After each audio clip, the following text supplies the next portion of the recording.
You know, I figured that my October video wasn't that scary, so I thought I should spin another tale for you. This one's a cult classic. Devastatingly flawed game developed by Troika Games, who you might know from Arcanum and Temple of Elemental Evil if you're that old.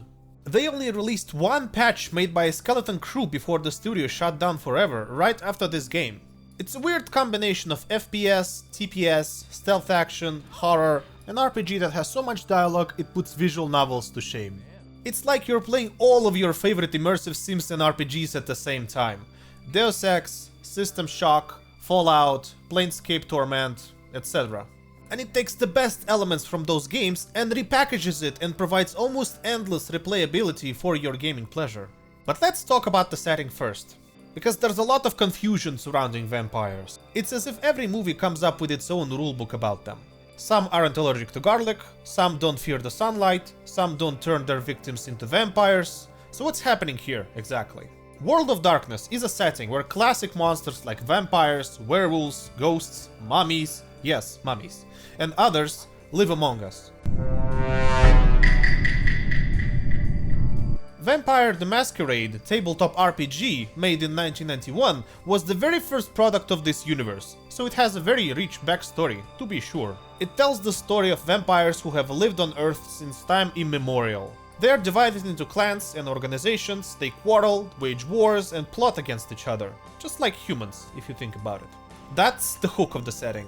According to World of Darkness, vampires differ from ordinary people in their immortality, although you can still kill them, and a set of supernatural abilities. As for what can damage a vampire, let's ask our friend Smiling Jack, who can happily share this information. Well, you can still be destroyed, but forget the books and the movies. Garlic, it's worthless. A cross? Pfft, shove it right up their ass. A stake? Only if it catches you in the heart, and then it just paralyzes you. Running water? That's no problem. I bathe. Occasionally. Now, a shotgun blast to the head. Oh, that's trouble, boy. Fire? That's real trouble. Sunlight? Well, you catch a sunrise and it's all over, kiddo. Get it? Yeah, that's John DiMaggio, by the way, the voice of Bender from Futurama. Oh wait, you serious? Let me laugh even harder. Fits perfectly like a glove in the setting. Anyway, there is also a beast inside each vampire. The beast.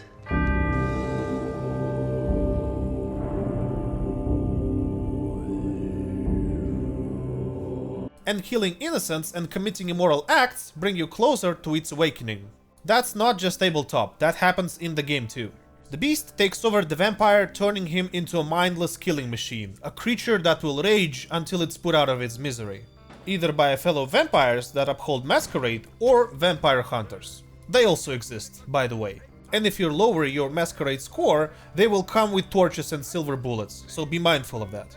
After turning into a vampire, a person becomes part of a clan. And clans aren't so much about allies and enemies, friends or foes, but more about what abilities, weaknesses, appearance and habits you inherit. They are vastly different and influence the gameplay like no one's business. For example, Toreador clan use their good looks to achieve their goals and feed on people. But Nosferatu, on the other hand, are so fuck ugly that the poor fellows have to hide in the sewers to feed on rats, where you'll spend a good portion of your playthrough if you choose them. But they are extremely good at subterfuge, hacking and hiding in plain sight, and that's why they're usually used as a recon squad by the Camarilla. So that's our setting and our rulebook. What's next?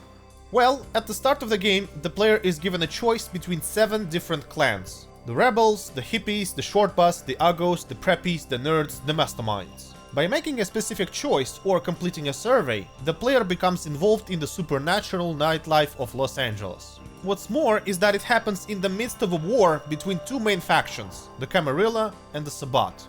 The Camarilla was created to enforce the Masquerade, meaning you can't demonstrate your powers in public, lest ordinary people will learn of vampires and start a witch hunt against them. Therefore, wild vampires are executed.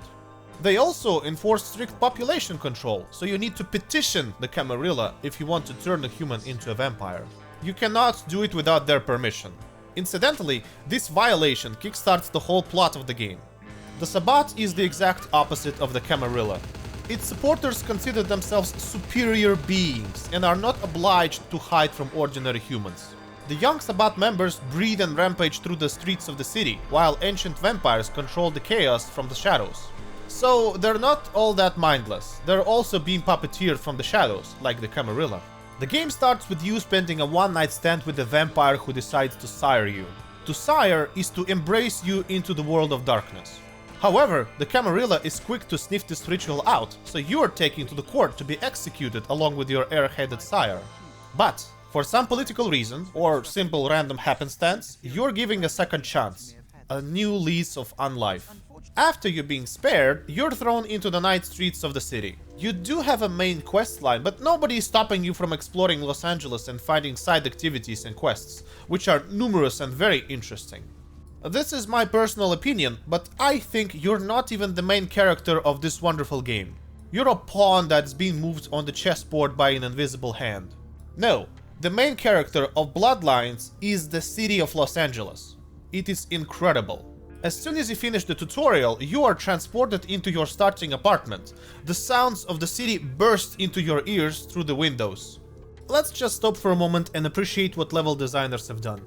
What do you hear, fellow vampire? The hustle and bustle of the city, with its hum of passing cars that is interrupted by the sounds of a police siren and a helicopter once in a while. The apartment has a lot of interactivity. You can check your mail and get quests this way. On a TV screen that you can switch on, the news anchor energetically reads out evening news, and the female night host of the local radio engages into a dialogue with her caller, each stranger than the last. All that from one location. You can already feel the heart of the city beating, because yours no longer does. But Santa Monica lives its life, and life goes on. Then, finally, I step outside and stop for a second. What do we have here? The nightclub is inviting the living and the undead with its alluring music. Newly embraced vampires are huddled together on the beach, and people are slowly walking, hoping to survive this night. Nobody expects a young kindred to rise through the ranks of vampires just yet. The city is dangerous, unwelcoming, dark, and hostile, but you'll make it. I know you will. This is the atmosphere I come back to once every couple of years. This is pure magic at work, folks. Nowhere else can you find such believable modern world with hidden societies, apocalyptic themes, nihilistic tones, deep lore, and stellar level design. I imagine that this noir gothic art style, at least partially, has been lifted from numerous movies of the last century. Movies like Interview with the Vampire, Dracula, The Crow, Lost Boys, Dark City, Blade, Near Dark, and many others that I haven't had the pleasure of watching. And I can't even remember when was the last time I was so engrossed into a video game world. This is one of those games where you actually want to stand still and absorb all the life that is oozing from polygons. I suspect that all of that was made possible because Troika Games managed to create a believable and unforgettable art style that doesn't age. Just like you, incidentally. The next thing that makes Bloodlines work as intended is the original score by Rick Schaefer. The soundtrack fits perfectly with the game's atmosphere set by the game. You will remember each hub for its musical theme first, and then for everything else, such as quests, characters, and locations. Speaking of characters, I can't help but say that this is probably my favorite game in terms of voice acting, because voice talents were selected perfectly.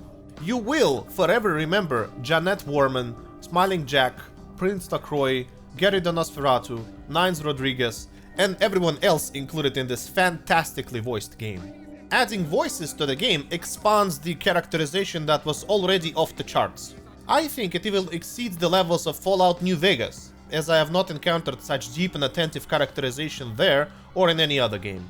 And I think the characters are so memorable because they're written so well. That is why we need to extend our collective gratitude to Brian Mitsoda, who was the big man behind it, along with other writers, of course. Again, Gold Star, A+, first place for voice actors. They really knocked it out of the park. Licensed music tracks also work flawlessly. I still catch myself reciting the lyrics of nightclub songs from time to time. They are very powerful and immerse you even further. And speaking of immersion, okay, now it's time for interaction segment for the comment section, boys. Can you name me at least one other immersive sim that takes place in our modern times? Because it feels like we either have a medieval era or sci-fi. That's it, no in between. Weird, right? And this is that very hole that is filled by this beloved classic. This is the era of cell phones, the internet, politicking, and modernity.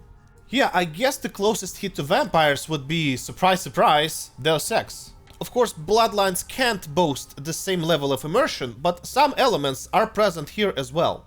You can hack computers, lockpick doors and chests, you can be a pacifist or a killing machine, but most attention to detail in this game is given to quests. In Vampire the Masquerade Bloodlines, quests are given utmost attention in terms of how you can complete them. Almost every quest has several ways to take. Persuasion, murder, or stealth are the big three. Santa Monica, being the first city hub, hides many side quests and stories. Off the top of my head, I can say that the local hospital, for example, has at least 4 side quests that you can find, but they're all hidden from plain sight. That's how the game rewards you for exploration. The hubs are bigger than they appear, they're really big, and they hold many secrets for you to uncover. But the game is not going to hold your hand, these are mean streets, you either sink or swim. You will enjoy the quests, that much is true. Again, there are no rats in the basement type of quests, although our Nosferatu folks would have enjoyed it. But all quests are memorable, enjoyable, and rewarding. And with these rewards, you receive experience points. You see, in this game you don't obtain experience from fighting, although some fights do reward you with points, true. But the main way, the only way, to level up is to finish quests. Leveling can be an issue for some people, especially if it's your first time. When you look at your character sheet, you feel that you don't know where to start. Like, what the fuck, am I right? Looks like a ballad from Postal 2. For baby brain people, I recommend switching on auto-leveling, because it takes care of the traditional way your clan should be leveled. Of course, you won't be Cain level strong, but close enough. But if you want to take matters into your own hands, switch off auto-leveling and focus on one offensive and one defensive skill first. That's a good start, I believe. Social skills are optional, although if you don't plan on making your playthrough 100% combat focused, you should invest some points into hacking, lockpicking, and research. Those are very important. Speaking of playthroughs, Bloodlines is an excellent game if you want to play as a bad guy.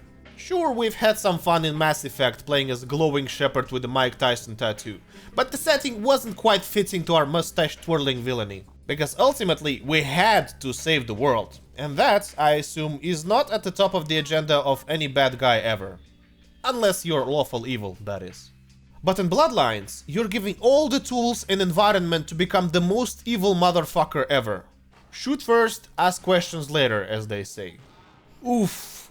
And speaking of combat, I am going to say it. Bloodlines is a perfectly flawed game.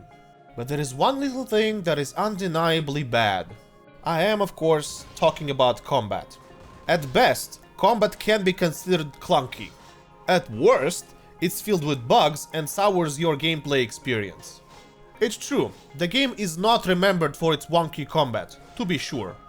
As for the bugs, the famous unofficial patch gets rid of most of them, thankfully. Far as my knowledge goes, it's pre-packaged in the GOG version of the game, so grab that one. But the overall jankiness of combat is here to stay. I can safely say that this game is not remembered for its combat, and you can view it as a secondary feature of the game, since this is a dialogue-heavy RPG first and fighting game later. If only there wasn't so much combat. Then I could turn a blind eye and walk past all those unskippable combat-only sequences. A man can dream, right? But no, instead we have Hollywood sewers. Ugh. But here I have to say that almost all RPGs and immersive sims have lackluster combat. It's part of their curse. What a shame. The more freedom you have in your build and your environments, the more difficult it is to take into account all the scenarios you can pursue. Melee combat in Bloodlines is trivial. Just hit one button to kill the enemy, and the guns are very simple as well. It's kind of like every RPG of that era, where the only thing they were concerned with was damage numbers. For example, combat in Morrowind is no better. But, just like Bloodlines, Morrowind is remembered fondly by many people in the world and hardly for its combat. Not unless you're a crazy person. And looking at the visuals, you might recognize some similarities to Half-Life 2. The thing is, Troika Games was given keys to the kingdom by Valve, just like Obsidian was given the Fallout 3 engine by Bethesda to create New Vegas. They were given a cutting-edge engine by Valve from the start, and they needed to focus on the story, characters, locations, and RPG elements. But there is one little thing that unites both Obsidian and Troika Games in their creations. I'll tell you all about it, but first let's recap a little bit. We have a unique setting taken from a beloved tabletop RPG game, sprinkled with 7 different classes, unique dialogue system, sublime main story, multiple hubs with dozens of quests, and one very underperforming combat system. Okay, so all these facts taken into consideration, surely you have one big question for me. Why didn't Bloodlines become a huge success? The answer is simple: corporate meddling. The game was, unfortunately, rushed by Activision, their publisher. The state of the game, even after the only official patch, was pretty bad, with constant crashes at loading times and in various locations throughout the story. And by the way, releasing the game on the same fucking day as Half-Life 2 was also probably not the best move on Activision's part. As a result, sales numbers were abysmal. The fans simply didn't know the game was out. Everyone and their grandma was busy playing Half-Life 2. This, of course, contributed to the Troika's speedy demise, as they had to lay off people because they couldn't secure more funding from Activision, because they were colossal dicks. Sadly, the skeleton crew worked without pay to fix the fucking game. But even they couldn't do much, as they were stretched too thin. The game was simply too raw to be released at that point. In a 2017 interview, Leonard Boyarsky, one of the 3 founders of the studio, said that a further 3 to 6 months of development time could have allowed Troika to address many technical flaws, but he was unsure that they could have resolved larger issues. He said, quote, "I feel the second half of the game isn't as good as the first. I feel like we devolved into relying too much on combat at the end." End quote. Boyarsky also noted that it was impossible to know if the fixes would have made Bloodlines more successful, or if it would have remained a niche product. He said, quote, "It might have been too early for people to appreciate it, but we'll never know." End quote.